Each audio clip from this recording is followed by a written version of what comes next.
Ever considered farming saffron? Well, this crop could be pure gold for new era farmers. In this week's episode of Farmers Inside Track, we share a complete guide to farming with the world's most expensive spice. Unlocking your growth potential through technology is vital for any new farmer. FarmSol boss Aron Kole unpacks this in our Farmer Development segment.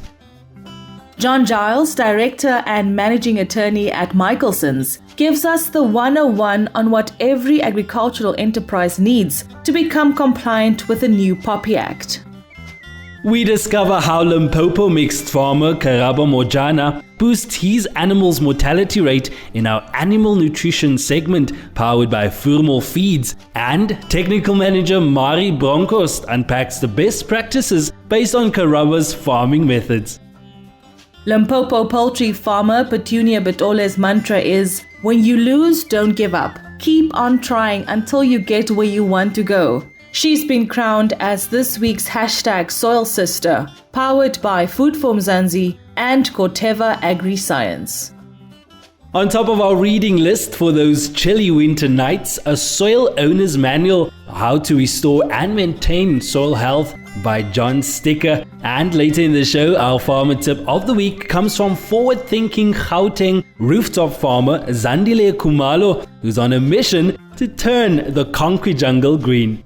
This is Farmers Inside Track, supported by Food for Mzansi. Inspiration for your business and life.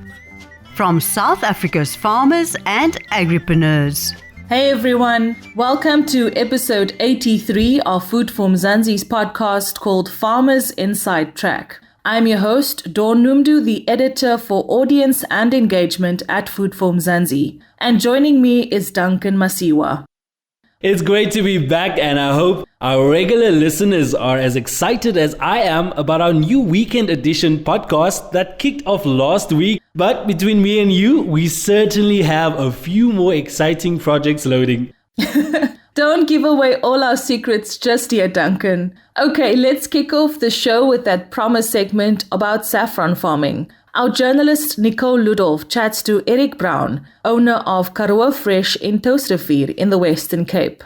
Thank you so much, Dawn. Now, Eric, can you tell us a little bit about yourself, please? Hi, I'm Eric Brown. I'm 39 years old. I grew up in a farm near Toastervier. I'm the youngest of two brothers. I was very privileged to grow up on the farm, go to agriculture school, and even study agriculture.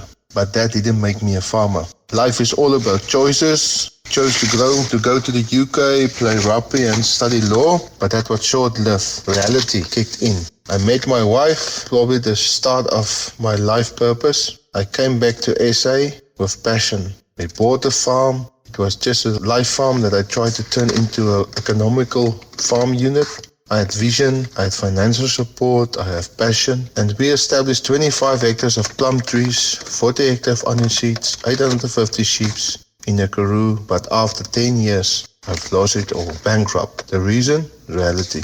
Wrong choices, drought, fast and fragile, lack of character. After 10 years, I had to walk away from something I worked so hard for. I lost everything, but everything wasn't lost. I had passion like never before.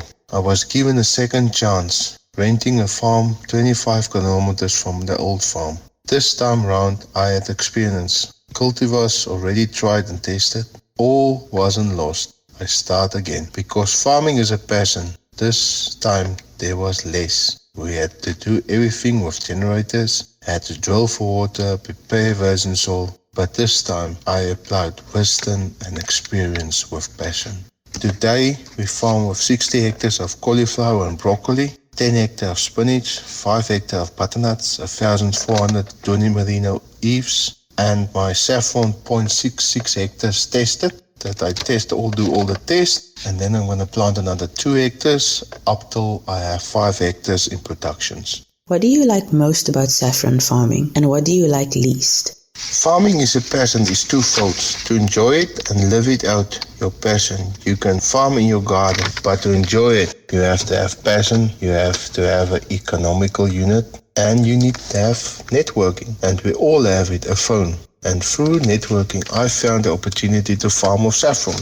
It was affordable, it was doable, not labor intensive, and it's a flower. So beautiful. Within 5 days after I putting the first bulb in the soil, the first purple flower showed her face. My kids pick it. Harvesting is like picking flowers. Mid-morning, our family harvests the flowers. You need about 5 to 6 people per hectare to help harvest, and then pick the delicate deep red stems, drying it in the oven and sorting it. What is there to hate? How can you hate such an opportunity? Then the little bulbs multiplying on their own, another opportunity. The vision for farming saffron on a hectare is about 250,000 to 300,000 bulbs per unit per hectare. Farming is passion, it's a wisdom, it's hard work, it's experience, it's vision, it's networking, it's opportunity, it's choices. Toiling doesn't make you rich. Blessing gives you enough. Saffron is a blessing. It's a big opportunity, so grab it. What do you think an aspiring saffron farmer needs to know about the industry? Test it. You only need 1 square meter by a square meter, a meter by a meter by a meter. Buy the starter pack from Saffron. Planting time is February to March. Growing time is until October. Harvesting is 50 days after planting for about 2 to 4 weeks. Watering gives 25 millimeters of water direct after planting, and thereafter just keep moist, not too wet, otherwise the bulbs can rot. Maintenance, 100 kilograms of NPK applied after flowering on vegetative growth. Absence of rain, keep moist. Summer rainfall areas, take the bulbs out and store in a cool, dark place and replant February. Winter rainfall with good drainage, good soil, you can keep the bulbs in the soil for 4 years. Bulbs can therefore after that been taken out and class the large and the medium bulbs. You can use that for the flower bulbs, and then the small bulbs can be used for multiplying, replant into the soil again. Saffron is versatile. It's a niche product, it's an opportunity, it's a choice, it's a high value, high income, low cost. It's a no-brainer. Just do it. Thanks, Nicole, and great having you, Eric Brown, who is the owner of Karoo Fresh in Touwsrivier in the Western Cape. From saffron farming to the Protection of Personal Information Act, South African businesses, including farming enterprises, are now required to put necessary measures in place to become more compliant with the new POPI Act. But what does this exactly mean for farmers? We're now joined by Giles, the Director and Managing Attorney at Michalsons, a law firm specializing in the POPI Act. Now, I'd like to jump straight into it. In all honesty, it sounds all so complex. In plain English, break it down for us. What is the Act and what is the purpose of it all? Yeah, essentially, it says that if you process personal information, you need to protect that information in order to protect people from harm. So in essence, it's not saying you can't process personal information. It just says that if you are going to, there's some conditions you need to comply with in order to do it lawfully. I think maybe the best way of illustrating this is actually to look at a few examples, because it's a good way of understanding why this is an important issue. So imagine a scenario where a farm worker on a Saturday morning goes into town and wants to buy a couch from a furniture store. They want to buy it on credit, and they find the couch and they start going through the process. And the store then says to them, sorry, I'm not prepared to lend you the money or to give you the credit to buy the couch because you're not credit worthy. Or it could be that someone has actually stolen that employee's identity and has already incurred a whole lot of credit in that person's name, which then prevents them from accessing further credit. So it means they can't buy the couch. Or the information about that person has got back to the store through different scenarios and results in them not being able to buy the couch. And that's exactly what the POPI Act's all about. It's trying to make sure that farm worker isn't unfairly prejudiced or excluded from an economic market or from being able to buy the couch. So it's really, in a farming context, it's often the farmer or the employer who needs to protect the personal information of that employee so that it doesn't fall into the wrong hands. And that's how they protect them from harm. I love that. And what I'm getting from this sounds like, the Act is there to protect you as an individual or as a company or as a farmer. We talked about the Act dealing with the protection of personal information. What kind of personal information are we talking about?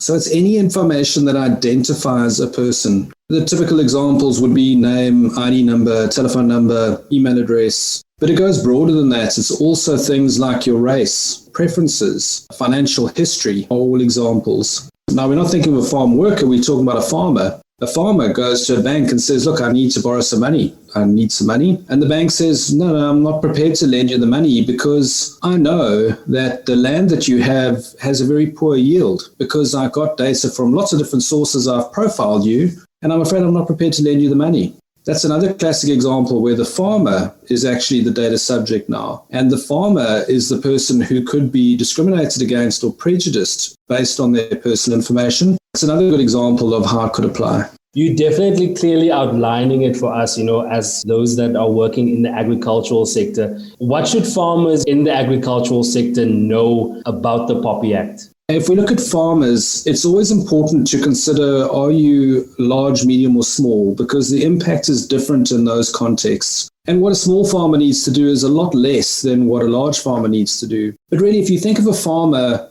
farmers don't process a lot of personal data. They're not like a bank or a healthcare provider. Where the biggest impact is that a farmer often has a lot of farm workers, lots of employees, and they've got their personal information. They've got their employees. Often it's personal details, but often it's health-related information. Often it'll also be their bank account details because they've got to pay those people. So for farmers, the biggest impact is really protecting their personal data of their employees. Another great example is farmers might pay farm workers and give them a pay slip. And pay slips are like gold to criminals because if I can get hold of someone's pay slip, I can go and get a fast little loan. I can go and buy furniture. It's one of the key components of stealing someone's identity. So the farmer needs to be thinking, well, how do I give people their pay slips? How do I know that it's getting to the right person and somebody else can't intercept it and take the pay slip on the way? And now, of course, we've seen, farmers becoming quite innovative in the last couple of years. They market and sell their services through WhatsApp groups, email newsletters, and even Facebook groups. With the new POPI Act, what are the do's and don'ts that farmers should be aware of? If farmers, for example, are selling to a retailer, then there's very little impact on that side. There's on the farm worker side, but very little on the customer side, as it were. But the more that farmers start interacting with other people, with consumers directly, then yes, there's definitely an impact because what the POPI Act's trying to stop is really people being a nuisance in trying to sell their things. For example, what POPI Act says is that I can SMS you only if you're a customer of mine on an opt-out basis. So if you've bought a cabbage from me before, I can WhatsApp you or SMS you or email you to say, hey, I've got some more cabbages. Would you like one? But I must let you opt out of that communication. And then if I don't know you at all, but I think you really want to like my cabbages, I can only email WhatsApp once to say, can I start communicating with you to sell you cabbages? So they need to opt in first. And once they have, you need to give them an opportunity to opt out every time after that. It's different rules depending on whether somebody is already a customer of yours versus prospect, somebody you don't know at all. Let's talk non-compliance. What are the consequences of not being POPI Act compliant? So for me, the biggest consequence is your stakeholders losing trust in you as an organization. For example, if your farm workers don't trust that you're going to look after their personal data and protect them from identity theft and scams, they're going to want to work for another farmer who does look after them. That's an example. And then also, if you're being a nuisance to people by spamming them with communications, they're going to get annoyed and they're going to stop buying from you. You're going to lose customers. If you are unlawfully processing personal data and just being reckless about it, you might not get loans or shareholders might leave. That's the biggie. There's a possibility of being fined by the information regulator, and that's up to 10 million rand. Particularly there, the risk is around account numbers. If you don't protect account numbers of your employees or suppliers, then you could be fined there.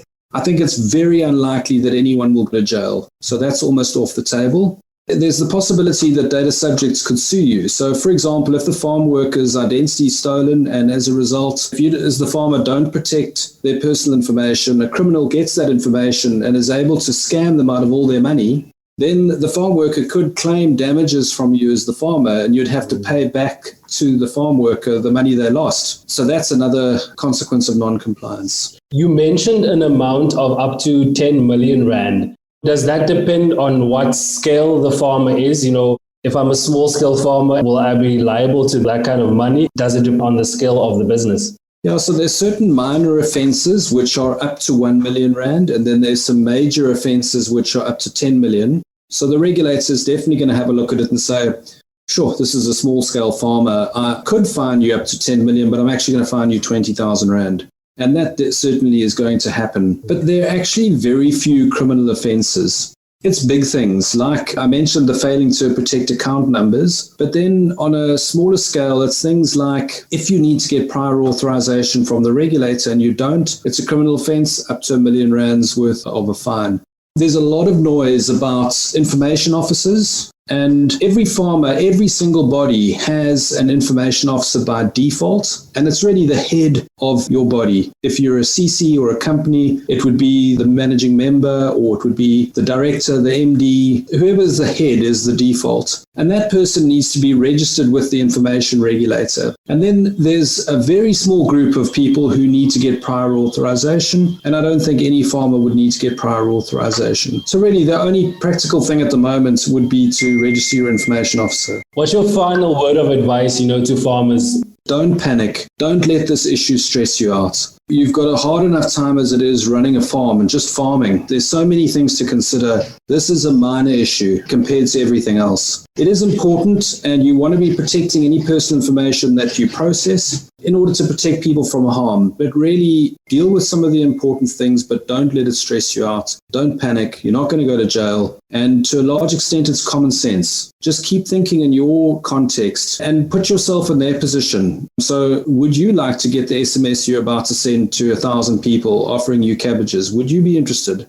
So test it that way. If you were a farm worker, would you be happy if your employer did that with your personal information? If you feel you wouldn't be happy, then you shouldn't do it. Thanks for joining us, Jon Giles, Director and Managing Attorney at Michalsons, a law firm specializing in the POPI Act.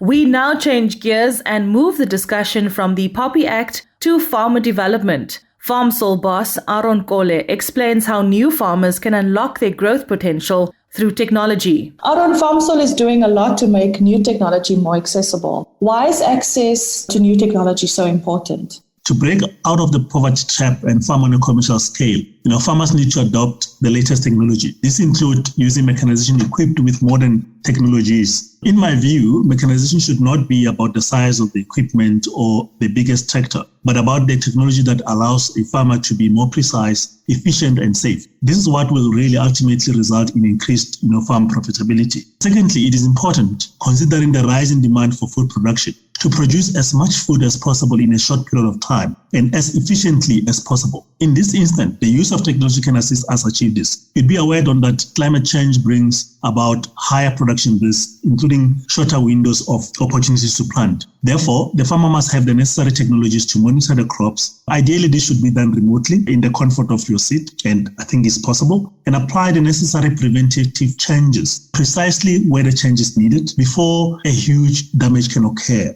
at the farm that can really cost the farmer a whole lot of money. What are the issues limiting the adoption of new technology? Perhaps you can highlight some of the challenges also in this regard, especially for new farmers entering the sector. I think especially for new farmers, the farmer education level and the age play a huge role. But I also think the high cost of technology together with low or slow returns on investment limit the quick adoption of technology. And if one looks more specifically at smallholder farmers, these farmers already live from hand to mouth with expanded social challenges, putting limitation on the ability to reinvest profits back into their farming operations. Therefore, really, if you say that this farmer would now need to also take their funds or their income and buy farm-based technology and mechanization, this still then remain a far-fetched dream for most smallholder farmers. These are some of the challenges that one would like to highlight. And it's really not that some emerging or smallholder farmers would not embrace this technology, but there's really certain challenges and barriers that do exist for them to be able to adopt these technologies. And keeping all those challenges in mind, do you think that farmers are equipped with the necessary skills to make the best of the technology they have access to, if they do not get the funding to be able to acquire it and they have everything in place to be able to make use of it, do they have the necessary skills? Most often, no, really. And I think this is really one area that really need attention, because sometimes really it's easy to provide a lot of solutions such as funding or even mechanization or whatsoever. But the beneficiary or the smaller farmer is able to really get the best out of it. Really becomes a question, and the question of skill then becomes the most imperative. I don't think most often the farmers have some skills, and the farmers are not really equipped with the necessary skills to use mechanization with latest technologies. And therefore, really, the drop and go cannot work for smallholder farmers, where you just have a service provider who then just implements this technology and just basically go. The mechanization companies should invest more in making training much more accessible to smallholder farmers, whether this is for new or second-hand equipment. It doesn't really have to be just new equipment all the time. Second-hand equipment can also be used. And therefore, the adoption of new technologies should form part of a farmer's bigger growth plans and broader farm business objectives. So it should really be incorporated into the long-term plan of that particular farmer. Thank you so much for your time once again, Aron. We appreciate your inputs and definitely a long-term thinking around smallholder farmers, but also just in the agricultural space and specifically around unlocking growth potential through technology and mechanization. Thank you once again, and we look forward to our next discussion. Thank you, Don. Agriculture is not just about farming. It's about caring, and that's an ideal worth preserving. When your family doesn't settle for anything less than magnificence, give them the best with Magnificent Maize Meal. On the field or in the classroom, Magnificent helps your family perform magnificently. Magnificent is a product of VKB Group. Visit vkb.co.za or like our Facebook page for more. VKB, for the love of the land. Thanks again, Aron Kole, Managing Director at FarmSol. Be sure to check out Food from Mzansi on Fridays as we introduce you to a different FarmSol youth ambassador. Next up, we discover how Limpopo mixed farmer Karabo Motjana boosts his animals' mortality rate in our animal nutrition segment, which is powered by Voermol Feeds. Then, Marí Bronkhorst, the technical production manager at Fullmo, unpacks the best practice based on Karabo's farming methods. Marí, Karabo Motjana has a good background in agriculture, having grown up surrounded by small-scale farmers and having obtained a degree in agriculture. He now farms not only with vegetables, but also with cattle, sheep, and goats. He likes to use Fullmo Maxi Blocks to maintain the condition of his animals. Maybe you can start by telling us, why is Maxi Blocks a good choice for someone like Karabo? Maxi Block is part of our Fullmo Maxi range, which is a range specially developed for sheep and goat production. The Maxi Blocks, as Mr. Motjana correctly stated, are a good source of bypass protein and minerals. It is a great supplement for extensive or semi-extensive farmers who rely mainly on grazing, veld or roughage and require a low-maintenance supplement. The blocks provide a healthy dose of rumen undegradable protein necessary to fulfill the ewe's amino acid requirements. This balance of proteins, along with its supplemental minerals, is what really helps boost embryonic growth and promote successful pregnancy, strong fetal growth, and good colostrum and milk production. So Voermol products are molasses-based, which has multiple advantages. In this specific case, it helps with palatability and also promotes feed intake during pregnancy and lactation, preventing excessive loss of body condition during these phases. The Maxi range of products are truly versatile and is a great supplement for both sheep and goats in all the different stages of production. Thus, it is a single product that can be used for multiple applications. Now, Marí, what are the different products that make up the Fullmo Maxi range, and how would you go about selecting this specific product? Fullmo Maxi range is made up of 3 different products, which are Maxi Concentrate, Maxi Ready Mix, and Maxi Block. We also have a pellet choice, which is the Maxi Production Pellets. Choosing the right product for your production system will depend on a few things. The main ones being the size and type of your production system, the mixing facilities at your disposal, and the labor you have available to assist you on farm. So, for example, Mr. Motjana has a mixed system where he has cattle, sheep, and goats. He has multiple labor-intensive responsibilities on his farm, not just his livestock. So he would require an effective low-maintenance solution that will give great results without taking too much time off his hand. So therefore, he has two options that would suit his situation perfectly. The first being the Maxi Blocks, which he's currently using, and they're easy to handle and simple to use. This product is well suited for extensive to semi-extensive systems where animals graze throughout the day. You merely have to place the blocks out where the animals have easy access to the blocks as well as fresh water. On the other hand, he could opt for Maxi Ready Mix, which is a meal that is ready to feed, no mixing required. This product works best if you have troughs available and works well in the veld for grazing animals as a supplement, but also in small camps as a supplement or full ration with access to roughage. You require very little labor to handle these products. On the other hand, if you have a large production system with economy of scale on your side and labor available, Maximal Concentrate may be more suitable for you. This is also a meal, but can be mixed into a variety of different rations suitable for your animal's requirements. This product, however, cannot be fed unmixed like the ready mixer and the block, so you have to take that into consideration. Both the meal products can be mixed into different rations and are suitable for pelleting. So at the end of the day, you need to look at your individual system and decide what would work best for you. You're highlighting that it's definitely very dynamic and obviously can be used, doesn't matter the size of your farm. You can use it whether you're operating with 1,000 cattle and goats, if you at a smaller scale, like you just mentioned that Karabo is operating. Could you maybe focus on some of the different applications that the product can be used for? There's quite a long list of applications, but the most common uses are for flush feeding ewes and does, maintaining pregnancy, improving colostrum quality and milk yield, and growing out replacement ewes. So it is important to keep in mind that each stage of production requires different levels of feeding, a different balance of nutrients, you could say. So depending on what stage your animals are going through will determine the level of supplemental feeding they require. So flush feeding will require more energy and protein to get your animals up to the right body condition score. This is important to give your ewes the best chance of producing good, viable egg cells and give them the best chance of falling pregnant. When maintaining pregnancy for 2 months, for the first 2 months, you only have to feed your ewe to maintain her current body weight and condition. At this stage, she still has a lot of rumen capacity to eat a good amount of grazing and roughage, so you have to use that to your advantage. So remember to use your Maxi Block or Maxi Vol mix accordingly at a lower inclusion. This saves you money, keeps your ewes healthy, but also keeps them somewhat adapted to the supplemental feeding, which will help her adjust better in late pregnancy. So late pregnancy is where your ewes will require the most support and will benefit the most from Maxi products. Here she will have reduced rumen capacity, which will limit her intake, but obviously she will have to support her fetal growth and her kid and also start getting ready to produce milk. So Maxi Blocks in the veld will help her improve her intake as well as give her the necessary energy, protein and minerals to maintain a healthy fetus as well as a successful pregnancy. So honestly, the range is versatile and easy to use.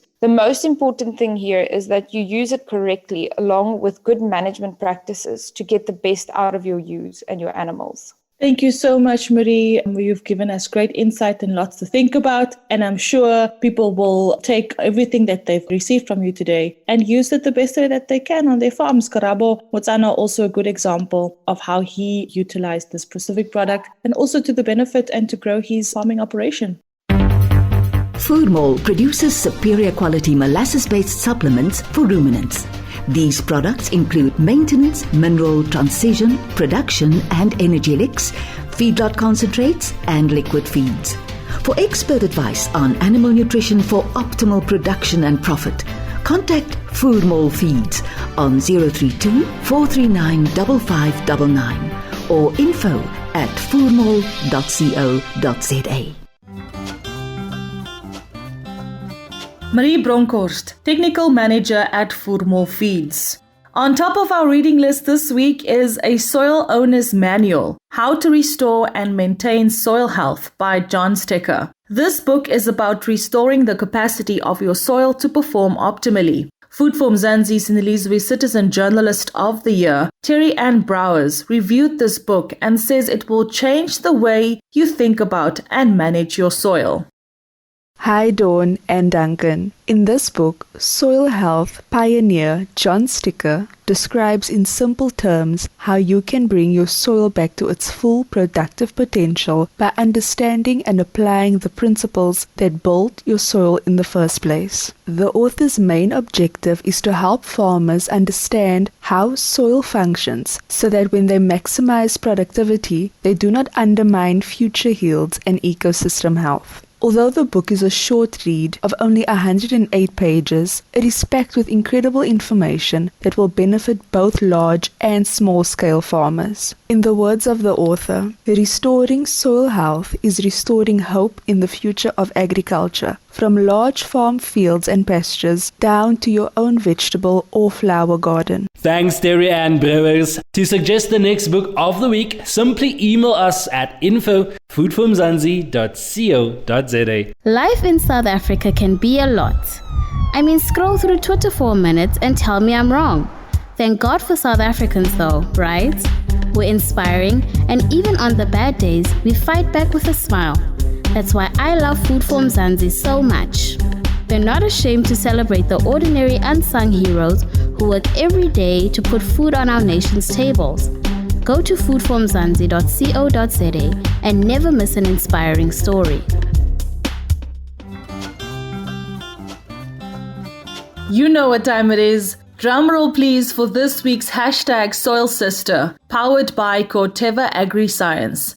Limpopo poultry farmer Petunia Butole is known for her go-getter attitude. Besides being a farming force to be reckoned with, she's currently also on a year-long blended development program at the Gibbs Business School. Petunia, maybe you can start by telling us where and how your farming journey started. I've been farming broiler chickens for 6 years. What do you love most about farming? Farming is being used as a weapon to fight and reduce poverty, to address food security, to alleviate a steady growth of unemployment rate, and also to accelerate the economic growth.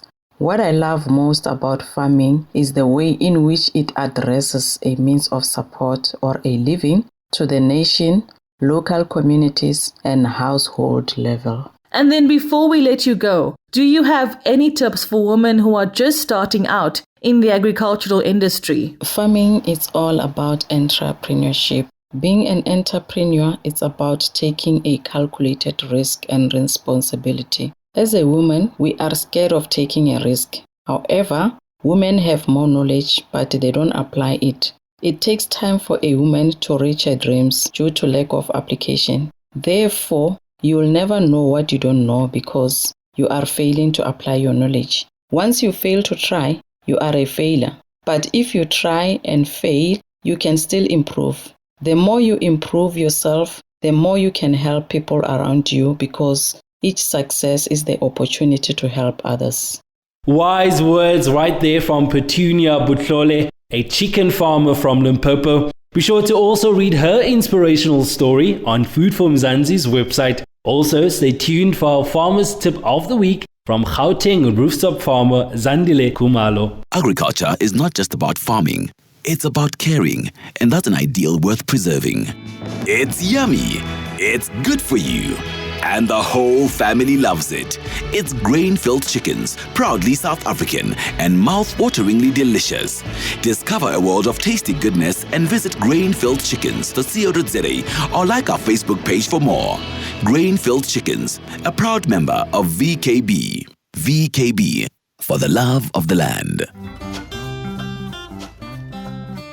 We've just about reached the end of this week's Farmers Inside Track episode. But before we let you go, Gauteng rooftop farmer Zandile Khumalo is on a mission to turn the concrete jungle green. She now shares her top farming tip for new players in the agri-industry. Nutrition is a basic human right. Hydroponics is one of the easy-to-use farming methods found in the agri-tech space. It also has the cheapest methods that one can use to give people access to nutritious food. Many young people have advanced in learning hydroponics and are innovating systems that can be installed for household purposes. This brings the possibility of farming using agri-tech closer to home. Moreover, it shows that the more we involve young people, the more we can know that innovation in these spaces will always continue. The extreme climate changes force us to evolve and innovate how we farm our food. We need to develop more methods of farming that can help us bring nutritious food closer to the people. And Zandile Kumalo's Farmer Tip of the Week brings us to the end of this week's Farmers Inside Track,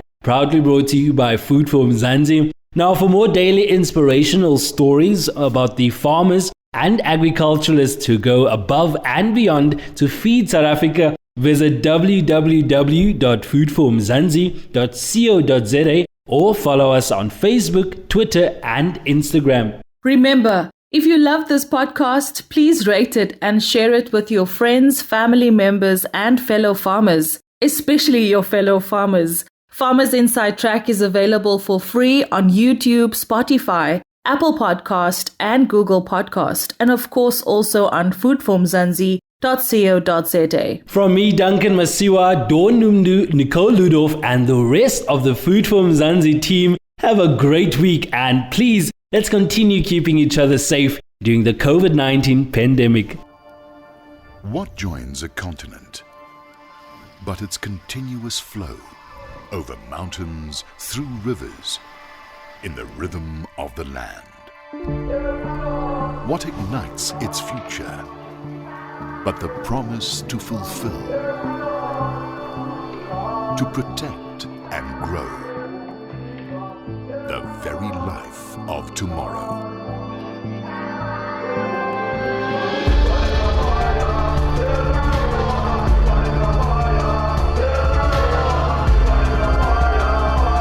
This is why we do what we do under the African blue. Corteva. Keep growing. You've been listening to the Farmers Inside Track podcast, supported by Food for Mzansi. For more information, find us on www.farmersinsidetrack.co.za.